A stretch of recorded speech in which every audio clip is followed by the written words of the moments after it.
안녕하세요. 오늘도 사연살롱을 찾아주셔서 감사합니다. 9살 아들을 키우는 40대 이혼한 여자입니다. 저는 어릴 때부터 글쓰기를 좋아했어요. 다른 아이들은 죄다 나가서 놀 때 저는 이상하게도 그런 건 하나도 재미가 없었고 책을 보거나 혼자 습작을 하는 것이 훨씬 재밌었어요. 그래서인지 어릴 때 저는 남들보다 글쓰기를 잘해 상장도 많이 받았고 부모님은 물론 선생님들도 저에게 항상 우리 주인은 커서 글 쓰는 사람이 되면 되겠다 라고 말씀하곤 하셨죠. 어린 마음에도 주변의 기대를 한몸에 받는 기분이 나쁘지 않았고 제 스스로도 저라면 잘할 수 있을 거란 자신감이 넘쳐 흘렀더랬죠. 저는 대학에 진학해 국문학을 전공했어요. 학교를 다니면서 매년 신춘문예에 작품을 냈고 그뿐만 아니라 여러 공모전에도 꾸준히 작품을 냈어요. 하지만 이상하게도 늘 자신만만해서 완성한 저의 작품은 당선을 비껴나갔어요. 주변에서는 저를 위로하기 위해서인지 천재가 아니고서야 어린 작가의 작품이 당선의 문턱을 넘긴 어렵지 않겠냐고 이야기하더라고요. 제 스스로 저를 너무 높이 평가해서일까요? 그 말이 하나도 위로가 되지 않았어요.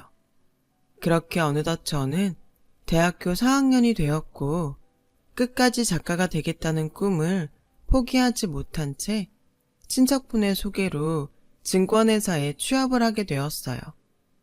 마음 같아서는 집에서 글 쓰는데 올인하고 싶었지만 대학 졸업하고도 취업을 하지 않으면 부모님이 걱정하실 게 분명하기 때문에 일단은 남들처럼 직장인이 되었죠. 마음 한편에는 여전히 글을 쓰고 싶다는 생각이 많았는데 저희 이런 마음을 엄마는 아셨던 걸까요? 저희 엄마는 내키지 않은 출근을 하는 저에게 이렇게 말씀하셨어요. 엄마는 네가 나중에라도 꼭 좋은 작가가 될 거라고 믿어. 지금은 좋은 작품을 쓰기 위해 많이 경험할 때야. 남들처럼 돈도 벌어보고 연애도 하고 여행도 하고 그리고 나중엔 결혼해서 네 애도 낳고 그럼 그 경험들이 다 녹아서 분명 좋은 글을 쓸 수 있는 작가가 되지 않겠니? 그러니까 너무 실망하지 마, 우리 딸. 엄마라는 존재는 자식이 말을 하지 않아도 어떤 고민을 하는지 알아차릴 수 있는 게 분명해요. 저는 엄마의 말을 듣고 긍정적으로 생각을 바꿨어요. 글이라는 게 사람이 쓰는 건데 엄마의 말처럼 제가 너무 생각이 짧고 경험이 짧으면 그만큼 제 글은 어린 아이의 글이 될 게 뻔했으니까요. 그 후 우울한 마음을 완전히 벗자 생각하고 직장 생활에 최선을 다했어요. 제가 경험한 것들이 나중엔 다 녹아서 제 작품에 쓰일 거라고 생각하니 세상이 온통 제 교과서 같았죠. 그렇게 직장 생활을 한 3년 정도 하던 어느 날이었어요. 그 당시 저는 제 일에 막 재미를 붙였을 때였는데 그간 출근하며 종종 지하철에서 보던 한 남자가 처음으로 말을 걸어왔어요. 소설이나 드라마에서나 있을 법한 일에 혼자 가슴이 콩닥콩닥 했어요. 저기 혹시 남자친구 있으세요? 아, 저는 이상한 사람은 절대 아니에요. 얼굴이 붉어져서는 허둥지둥하던 이 남자는 예상하시는 대로 저의 전남편이에요. 남편은 종종 저를 볼 때면 말을 걸고 싶었지만 괜히 망신만 당할까봐 용기가 나지 않았대요.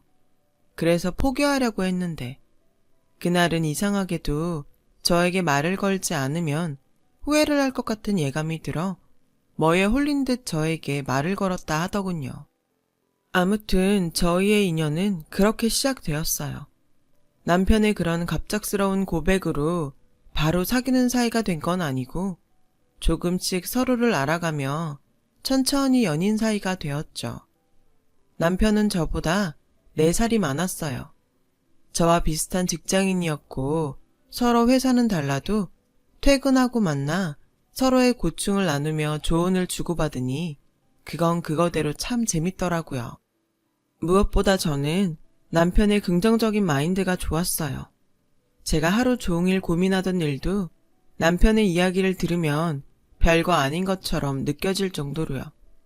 그리고 남편의 또 다른 장점은 여자친구인 저에게 큰 간섭을 하지 않는다는 거였어요. 당시 제 친구들도 그렇고 같은 회사 동료들도 연인이 이것저것 간섭을 해서 은근 스트레스를 받아 했는데 남편은 저에게 그런 스트레스를 일절 주지 않았어요. 처음엔 남편의 간섭 정도가 내가 생각했던 것보다는 안 해서 그런가 하는 생각도 했었는데 오래 만나보니 이거 역시 남편의 성격이더라고요. 저는 자연스럽게 이런 남편이라면 결혼을 해도 좋겠다고 생각했어요. 남편은 제가 글을 쓰고 싶어 한다는 것도 이미 알고 있었고 평소 연애하면서 저에게 작은 것에 만족하며 행복하게 살 수 있으면 꼭 맞벌이는 하지 않아도 된다고 말할 정도로 사람이 참 괜찮았어요. 그래서 남편이 연애 3년 만에 프로포즈 해왔을 때 망설일 이유가 전혀 없었죠. 오히려 기다리던 프로포즈였으니까요. 연애하면서 평소 대화를 많이 한 저희는 서로 집 형편이 비슷하다는 것도 미리 알고 있었고 그래서 특별히 양가가 부딪힐 일은 없다고 생각했어요. 그런데 시집은 시집이라고 상견례 자리에서 처음 뵙는 예비 시어머니는 이상하리만큼 고개를 빳빳이 들고 저에게 이렇게 말씀하셨어요. 난 여자도 능력 있으면 나가서 벌어야 한다는 주의다. 요즘 같은 세상에 남녀 구분하며 일하는 것도 이상하지 않니? 듣자 하니 요즘은 결혼도 반반 결혼한다더라. 물론 제가 결혼하고 직장을 그만두고 집에 있겠다고 생각한 건 아니었어요. 하지만 차차 아이가 생기면 집에서 살림하며 글을 쓰고 싶다고 생각했기에 시어머니 말씀이 마음에 걸리더라고요.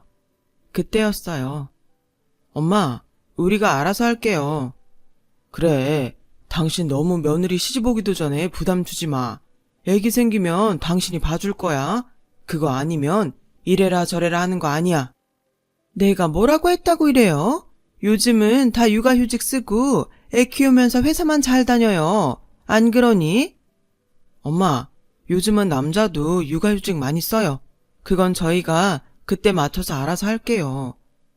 어머, 남자가 그걸 왜 쓰니? 보는 눈도 있는데. 여보, 이제 그만해. 저희 부모님과 저는 마치 투명인간이 된 듯 남편과 예비 시부모님의 대화를 지켜봤어요. 그러자 저희 아빠는 이대로 두면 안 되겠다 싶으셨는지 나서서 상황을 수습하셨어요. 사돈, 아드님이 아주 현명하네요. 그런 문제들은 아이들 몫으로 남겨두시죠. 안사돈 말씀대로 요즘은 저희보다 애들이 더 잘하고 알아서 하더라고요. 오늘은 반가운 날이니 좋은 마음으로 식사하시죠. 저희 아빠 덕에 상견례의 자리는 잘 마무리되었어요. 하지만 제 마음은 이제부터가 시작이었고 요즘 세상 찾던 시어머니는 혼수 준비하는 저에게 옛날 고리짝 같은 반상기, 은수저까지 모두 다 해오라고 주문하셨어요. 그리고 주변 친척들에게도 이불을 돌려야 한다며 목록을 주시는데 전혀 생각하지 못한 지출이라 당황스러웠어요. 남편은 혼수 때문에 고민하는 저를 보고 당장 자기 어머니한테 전화를 걸어 친척들에게 이불을 돌리실지 반상기며 은수저를 받으실지 고르라고 옆에서 듣는 제가 다 무섭게 말하더라고요. 시어머니는 아들이 벌써부터 자기 마누라를 싸고 돈다며 서운하다고 하셨어요. 결국 시어머니는 당신이 받을 이불 세트와 반상기, 은수저를 포기하고 친척들에게 돌릴 이불만 준비하라고 하셨죠. 이렇게 차이가 나지 않는 집끼리 결혼을 하는 건데도 결혼은 이상하게 여자 쪽이 더 신경 쓸 게 많은 것 같았죠. 그래도 다행스럽게 남편이 중심을 잘 잡아줘서 저는 결혼 준비를 마칠 수 있었고, 신혼집은 남편이 대출을 받아 작은 빌라를 구매해서 저희는 그곳에서 신혼살림을 차리게 되었어요. 그런데 사실 남편이 저희 신혼집으로 빌라를 계약할 때도 시댁에서는 조금 소란이 있었는지 나중에 신혼여행을 다녀와 인사를 드리러 가니 시어머니는 저를 붙잡고 처음 듣는 말을 쏟아내시기 시작했어요. 내가 빌라는 살 때부터 손해라고 그렇게 말렸는데 넌 어쩌면 말릴 생각을 못했니? 저는 혼수 문제 말고는 시어머니가 서운하게 생각할 게 없다고 생각했는데 그야말로 마른 하늘에 날벼락 맞은 기분으로 저는 상황 파악을 하고 있었어요. 그러자 시어머니의 말을 남편이 들었는지 저 대신 남편이 나서서 수습을 하더군요. 엄마, 내가 생각이 다 있어서 그런 건데 왜 이 사람한테 그래요? 무슨 생각이 있어? 내가 좀 고생하더라도 아파트 청약 받아서 가라고 했지. 조건이 얼마나 좋은데? 덜컥 집을 사면 어떡해? 엄마, 아파트가 무슨 당첨되면 공짜로 주는 건 줄 알아요? 중도금이며 잔금이며 돈 엄청 들어요. 지금 이 빌라 대출도 저랑 와이프가 다 갚으면서 살아야 해요. 아니, 아파트야 사기만 하면 오를 텐데. 그리고 니들 둘이 벌잖아. 무슨 걱정이니? 그깟 대출금 둘이 벌어 갚으면 되지. 어허, 돈 하나 보태지 않았으면 조용히 해, 이 사람아. 지들이 좋다고 한 걸 왜 뒷북이야? 오히려 난 잘한 것 같다. 남의 집 살면서 이사하면 애는 언제 낳니? 잘했어. 이제 둘이 결혼도 했으니 차차 자손도 보고 니들 즐겁게 살아. 꼭 말을 저렇게 해서 나만 나쁜 시미 만들지. 에휴. 저는 시어머니 따라 한숨이 절로 나왔어요. 제대로 숨도 못 쉰다는 말이 이런 거더라고요. 저는 집에 돌아오는 길에 남편에게 왜 어머니 말대로 하지 않았는지 물어봤어요. 그러자 남편은 지금 우리 집은 내가 벌어서 혼자 대출금 갚아도 충분한데 엄마 말대로 아파트에 가면 나도 자기도 같이 벌어서 내야 하잖아. 당신 글 쓰고 싶다며. 그냥 욕심만 내지 않으면 지금 우리 집도 충분히 넓고 좋다고 생각했어. 저는 남편의 말을 듣고 아까 시댁에서 답답했던 속이 시원하게 내려가는 것 같았어요. 그리고 내가 남자 하나는 정말 잘 골랐다 하는 생각이 절로 들면서 남편에게 너무 고마웠어요. 그 순간은 앞으로 평생 이 남자와 소박하고 작은 것에도 만족하며 살아야겠다고 다짐했죠. 그렇게 결혼하고 2년 정도 직장 생활을 더 했고 임신 후 출산에 임박해서 다니던 회사를 그만뒀어요. 그리고 정말 기가 막히게 제가 직장을 그만둔 이후 남편은 완전히 다른 사람처럼 변하기 시작하더라고요. 남편은 현실적으로 생각해 저희 수입이 줄어든 만큼 더 벌 수 있는 회사로 이직을 한다고 했어요. 그 말을 듣는데 어쩐지 좀 미안한 생각이 들었고 그래서 전 너무 무리하지 말고 내가 더 많이 줄일게 라고 말했는데 애도 태어났는데 여기서 더 줄일 게 어딨어. 괜찮아. 내가 더 벌 수 있어. 남편의 말에 고마워해야 하는데 저는 마음이 불편했어요. 그래서 회사 다녔을 때 경험을 바탕으로 안전한 주식에 투자를 조금씩 했어요. 공과금 정도 벌 수 있으면 좋겠다는 소박한 마음으로요. 그리고 악착같이 독서와 습작을 하고 작은 공모전이라도 참여하는 등 저는 저대로 제 수입 창출을 위해 노력하면서 살고 있었죠. 그런데 이직에 성공한 남편은 소박하게 작은 것에 만족하며 살자고 하더니 회사 사람들과 어울려 골프를 배운다며 그 비싼 골프 장비를 사들이지 뭐예요. 그리고 함께 밥 먹을 때면 은근히 동료 와이프 이야기를 하며 저와 비교하는 말을 하기 시작했어요. 우리 회사에 강 과장님 계시거든? 그 와이프가 학교 선생님인데 우리 부서에 이번한 승진한 김대리가 결혼하는데 와이프가 대기업 다닌대. 처음엔 대충 그러냐고 이야기하고 말았지만 횟수가 늘어나면서 제 자격지심인지 남편의 말이 불편하기 시작했어요. 그래서 한 번은 남편에게 나도 다시 회사 다닐까? 당신 혼자 버는 건 역시 좀 힘들지? 라고 말했고 남편은 됐어. 당신은 당신 좋아하는 글이나 써.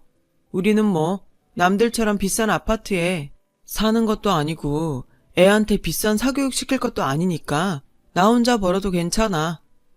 라고 말하더라고요. 분명 남편의 말은 괜찮다 였는데 저는 은근 남편이 비아냥거리는 것 같아서 기분이 상했고 그 후 저희 부부는 조금 거리가 생기기 시작했어요. 그런데 어느 날부터 남편은 백화점에서 명품 가방이며 신발 그리고 옷들을 사오는 거예요. 차도 외제차로 바꿔야 한다며 한동안 혈안이 되어 있지 뭐예요. 그런 남편을 보고 불안한 마음이 덜컥 들었어요. 자기야, 요즘 무슨 스트레스 있어? 요즘 영 다른 사람 같아. 예전엔 몰랐는데 이젠 나도 나이가 있잖아. 사람들이 은근 보이는데 투자하는데 다 이유가 있더라. 요즘 밖에서 운전하면 국산차는 끼워주지도 않아. 나 오늘도 집에 오는데 안 끼워져서 얼마나 돌아왔는데. 남편의 그런 변화는 고스란히 카드값과 신규 대출로 저에게 다가왔고 이대로는 안 되겠다 싶어서 복직을 생각하며 당장 파트타임 아르바이트를 시작했어요. 남편은 어디 가서 푼돈 벌어오지 말고 집에서 글이나 쓰라고 하는데 이젠 그 말도 짜증이 나더라고요. 이게 다 당신이 안 하던 사치를 해서 그런 거잖아. 지금이라도 정신 차려. 사치 아니라니까. 예전엔 젊고 어리니까 사람들이 성실하다고 생각해 줬는데 이젠 궁상 맞다고 생각해. 직장 생활도 다 사람 상대하는 일인데 자기는 내가 궁상이나 떠는 사람으로 보였으면 좋겠어? 능력으로 인정받을 생각을 하지 않고 남편은 계속 그렇게 보이는 것에 신경을 썼어요. 그리고 그 무렵 설상가상으로 아들아이가 폐렴으로 입원을 했고 그나마 다니던 파트타임도 그만둘 수밖에 없었죠. 아픈 아이를 보며 저는 생각했어요. 어디서부터 뭐가 잘못됐을까? 하고요. 짙은 한숨으로 병실에 앉아있는데 옆에 저처럼 아이의 병간호를 하고 있는 어떤 아주머니가 저에게 힘드냐며 복도에 나가서 커피 한잔 하겠냐고 말을 걸어주셨어요. 딱 봐도 저보다 나이가 꽤 있어 보이는 아주머니의 호의에 저는 좋다고 병원 복도에 나갔고 그날 이상하게 한동안 아무에게도 하지 못했던 고민들을 꺼내놓았어요. 애기 엄마가 마음고생이 심하네. 내 말 잘 들어요. 부부라고 해도 모든 걸 같이 짊어질 필요는 없어요. 내 몫은 내 몫대로 챙기면서 남편도 자신의 행동에 책임질 수 있게 해요. 괜히 다 끌어안지 말고. 그 순간 정말 정신이 번쩍 났어요. 부부가 되고 한 아이의 부모가 되면서 저는 어쩌면 점점 제 자신보다 가족의 일원으로 살았던 게 아닐까 하는 생각이 들었어요. 그날이 있고부터 더욱 현실적인 고민을 하게 됐어요. 잘못된 길을 가는 남편만 믿다가는 같이 쪽박을 찰 것 같았거든요. 저희는 그간 소소하게 투자로 번 돈과 여러 작은 공모전에서 당선된 당선금을 모아 주식 투자를 시작했어요. 물론 아무것도 모르고 초보들이 호기심해하면 큰일이 날 일이지만 저는 직장 경험과 그 분야 지인들도 많아 조금씩 정보를 들을 수 있었고 제 스스로도 공부를 많이 했어요. 제 투자 종목은 효자 노릇을 톡톡히 해주었어요. 그렇게 불안했던 제 생활에 조금씩 숨통이 트이기 시작했고 그런 제 눈에 점점 심해지는 허영심과 남의 눈만 의식하는 남편이 한심해 보이더라고요. 이미 제 앞에 있는 남편은 제가 그토록 좋아했던 예전의 모습은 온데간데 없이 사라졌고 급기야 이런 말까지 저에게 하는 거예요. 영우 교육에 신경을 좀 써. 내년이면 유치원 가잖아. 내가 생각해봤는데 우리도 남들처럼 영어 유치원 보낼까? 영어 유치원? 거기 다닐 돈은 있어? 없어?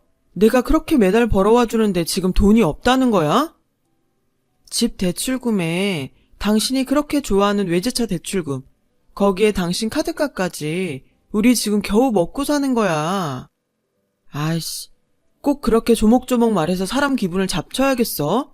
다른 와이프들은 남편 기 죽지 않게 하려고 친정에서 돈도 좀 가져오고 그런다는데 당신은 그 잘난 글만 쓰면서 여태 뭐 했냐? 돈도 안 되는. 제 꿈을 지지하는 줄 알았던 남편의 본심에 저는 숨이 턱 하고 막히는 듯 했어요. 그리고 전에 병원에서 저에게 조언을 해준 아주머니의 말이 떠올랐죠. 저는 그 후 정말 보란듯이 성공하고 싶다는 생각으로 글쓰기도 꾸준히 했고 주식 투자도 슬슬 수익을 내기 시작했어요. 그리고 저는 예전처럼 작든 크든 공모전에 제 작품을 냈고 그렇게 작지만 몇몇 군데에서 당선이 돼서 상금도 받고 주식 투자로 꽤 돈도 벌기 시작했어요. 그 결과 조금씩 제 통장엔 잔고가 불어났죠. 밥을 먹지 않아도 배가 부른 느낌이란 이런 걸까요? 살면서 돈에 크게 연연하지 않고 살았는데 돈이라는 것이 제 불안을 잠재워주고 앞으로를 꿈꿀 수 있게 해준다는 걸 저는 그때 알았어요. 돈이 이런다는 걸 진즉에 알았다면 더 돈에 집착하며 살았을 거예요. 그렇게 아이는 어느덧 유치원에 입학했어요. 집에 여윳돈이 없어 제가 번 돈으로 아이 유치원 입학금과 등록금을 내는데 제 자식을 위해 제가 번 돈을 쓰는 그 기분이 꽤 좋더라고요. 열심히 돈 번 보람도 있고요. 이 사실을 절대 알 리 없는 남편은 회사 동료로 보이는 사람과 통화하며 연신 영어 유치원 보냈어야 했는데 그냥 사립 유치원에 보낸다며 남들에게 이상한 허세를 부렸어요. 그러면서 아직 어린 아이를 두고 고등학교 들어갈 즈음엔 영어 유학을 보낼 계획이라는 둥 도저히 옆에서 들어줄 수 없는 말을 해서 제 눈살을 찌푸리게 하더라고요. 그리고 통화를 마친 남편은 저에게 이런 말을 했어요. 내가 예전에는 정말 생각이 짧았나 봐. 우리 엄마 말대로 이 집 팔고 대단지 아파트로 이사하자. 요즘 애들은 아파트에서 안 키우면 무시당해. 무슨 돈으로 아파트 일 가. 그리고 영어 유치원도 모자라서. 영어 유학? 당신 예전에 내가 알던 사람 맞아? 우리 분명 그때 작은 것에도 만족하며 살자고 했잖아. 다 못 모를 때 얘기지. 우리 영우도 조금 더 커봐. 당장 사람들이 어디 사는지, 아빠 직업이 뭔지, 우리 차가 뭔지 그런 걸 따질걸? 그래서 하는 소린데 당신 그 대도 않는 글 그만 쓰고 일하는 거 어때? 시덥잖은 알바 말고 당신도 공부해서 공무원 할래? 저는 남편의 말에 화가 났어요. 되도 않는다니. 응원까진 바라지 않았지만 남편의 무시에 저는 그날 참 많은 생각이 들더라고요. 그래서 그 다음날 남편에게는 그간 제가 쓰던 가계부를 던져주며 이제부터는 당신이 경제권을 가지라고 말했죠. 찬찬히 가계부를 보던 남편은 표정이 점점 어두워졌고 급기야 가계부를 바닥에 던지며 저에게 화를 내는데 여태 엉망으로 내 돈 다 갖다 써놓고 이제 와서 나보고 하라고? 엉망? 거기에 내가 뭘 썼는데 다 당신이 저지른 거 메꾸고 생활한 흔적이야. 나 어디 나가서 그 돈으로 티셔츠 하나 못 사 입었어. 누가 그렇게 지질이 궁상으로 살래? 적당히 눈치 봐서 안 될 것 같으면 내가 괜찮다고 해도 벌 생각을 했어야지. 당신은 사람이 왜 그렇게 무책임하냐? 우리 회사 와이프들은 얼마나 잘 버는지 알아? 남편한테 명품 서프라이즈도 하고 남자인 내가 봐도 멋있더라. 저는 이 인간에게는 더는 예전으로 돌아갈 기미가 없다는 걸 뼈저리게 느꼈어요.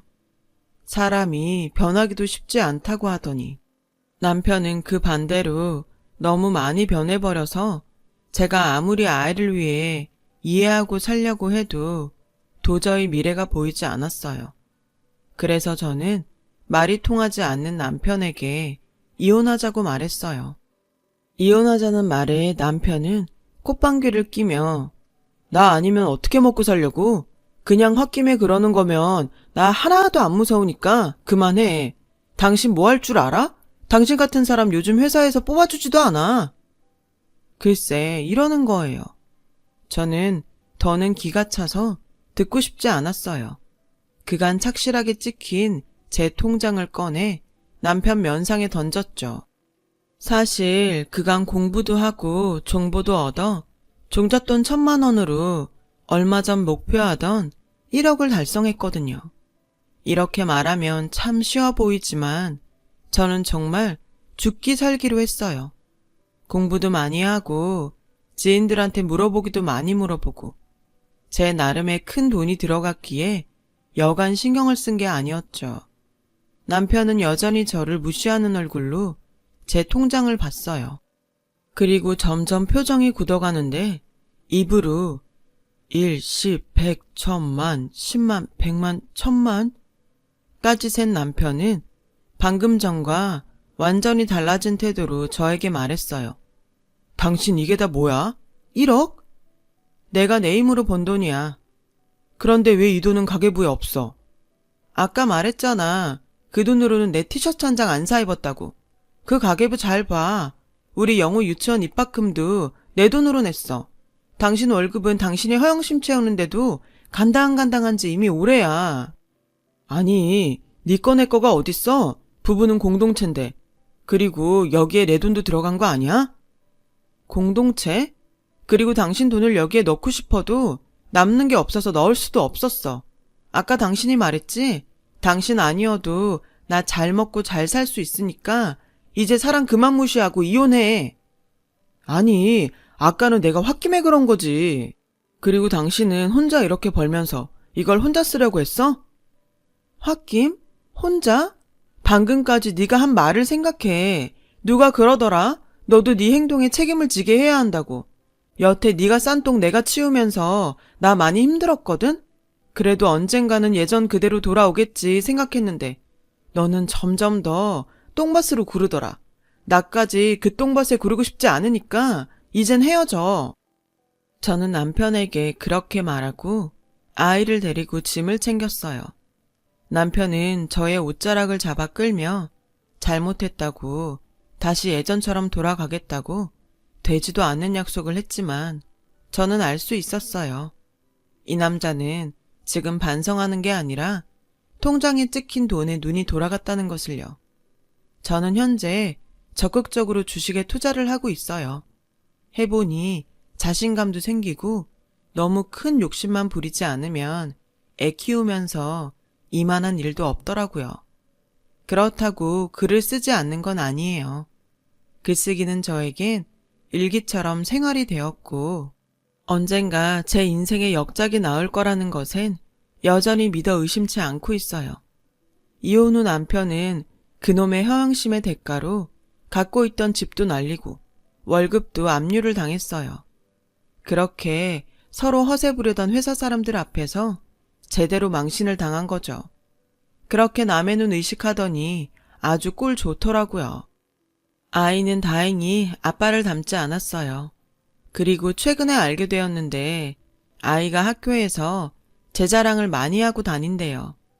아들은 열심히 일하고 또 열심히 글을 쓰는 제가 세상에서 제일 좋대요. 나도 엄마처럼 뭐든 열심히 노력하는 사람이 될 거야. 나는 세상에서 엄마가 제일 존경스럽고 제일 멋져. 제 앞에서 그 작은 엄지를 치켜 올려주는 아들을 보고 저는 얼마나 울었는지 몰라요. 저는 제 아이에게 인정받은 후로 더 열심히 살고 있답니다. 다른 사람도 아니고 제 아들이 그렇게 믿어주니 세상 누구보다 행복합니다. 제 잔고는 여전히 저와 제 아들을 위해 불어나고 있는 중이에요. 돈으로 행복을 살 순 없지만 저는 이 돈으로 저희 아들과 행복한 생활을 위해 쓸 생각이에요. 앞으로도 있는 힘을 다해 아들의 웃는 얼굴을 지켜가려 합니다. 지금까지 저의 이야기를 들어주셔서 고맙습니다. 들어주신 분 모두 인생의 늘 행복한 주인공이 되시길 바랄게요. 여러분, 사연 댓글에 응원과 현명한 조언 부탁드려요. 좋아요와 구독은 저에게 큰 힘이 됩니다. 오늘도 좋은 일 가득하세요.